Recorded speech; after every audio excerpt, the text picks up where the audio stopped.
Welcome back to the channel, guys. This is your boy Grant, back with another video on the F10. Hopefully I will be able to keep this kind of short and concise, but this is just going to be a quick video on doing a coolant flush on the F10. I'm not going to take you guys through the whole process, but I want to just give you guys a little bit of some tips or some things that I saw when I was working on the F10. So before we jump into this, if this is your first time to the channel, make sure you guys like and subscribe. I want to try to keep bringing this content as well as lots of other fun mods and things like that on the F10 for you guys. But we'll jump in real quick and kind of give you guys just a little bit of some tips again on what we're knocking out today. Okay, guys. So as it's getting colder outside, I started having a couple issues with heating on my car. So and I just actually literally could not get any heat to come out of the vents, and so I started assuming that my heater core was clogged. So it was time for me to do a coolant flush. I haven't had this, I've never done a coolant flush on this vehicle.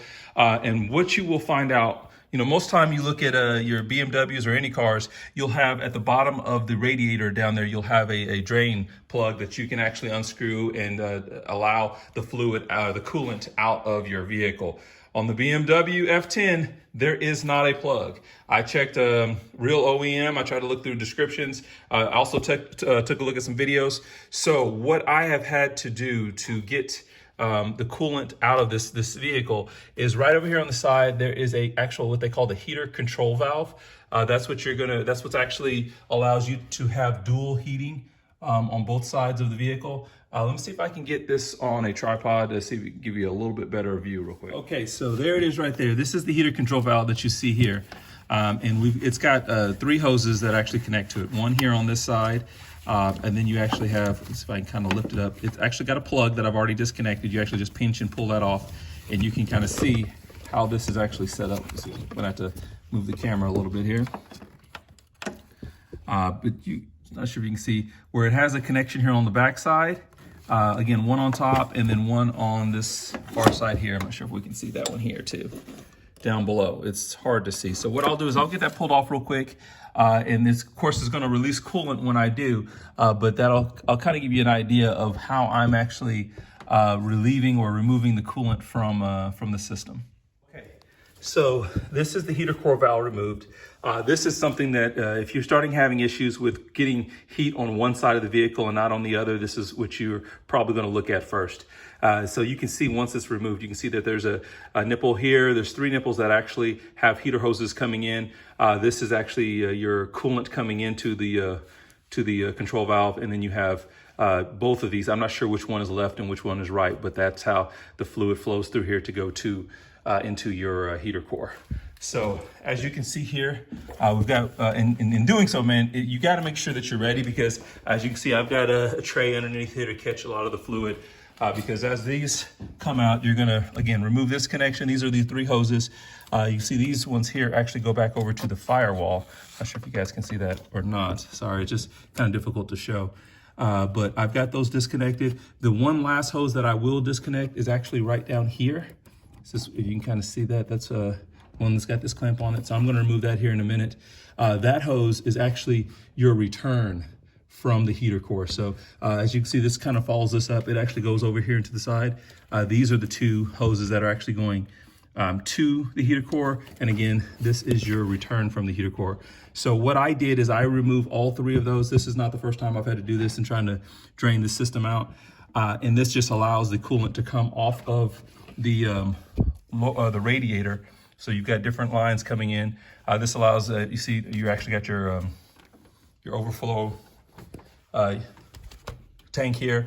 And you can see how that hard line is actually coming from this radiator. And that's what's actually driving over here to that return. So when you remove that, and then I actually would run your car through the water pump priming procedure, just to try to expel as much of the fluid out of the system before you start putting new coolant in.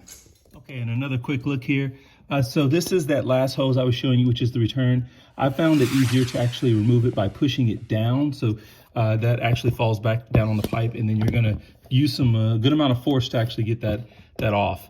So once that is off, now you've basically got all 3 lines disconnected. And so we can try to start expelling some of the fluid from the system. As you guys can see, it'll get really wet over here in different areas, so you have to be careful because your DME is not far from this this location. So right now, as you can see that, I just took the radiator cap off of the overflow tank, and it released some pressure. Now all that fluid is falling down to my container down there below the vehicle. There we go, it's being caught. So that's the method that I use to be able to get the fluid out of this vehicle, because without that, I'm not sure how else to flush the system. And then beyond that, I'm going to use some tap water or distilled water, whatever you want to do to try to push or kind of get the rest of that coolant out. I have actually had just a little Prestone flush cleaner running through the system for about a week now. So that's what I'm doing now, is actually getting all that out so that I will be able to fill it back up. I've got my coolant over on the side so that we'll be good to go. Okay, and for those that are wondering, this is just a little system that I set up to actually back flush this heater core. So what I have now is, you can see here, I've got an actual a shutoff valve that I added to my water hose, as well as a coupler. And then this is actually going into a 3/4 T, or not T, but a barbed connection.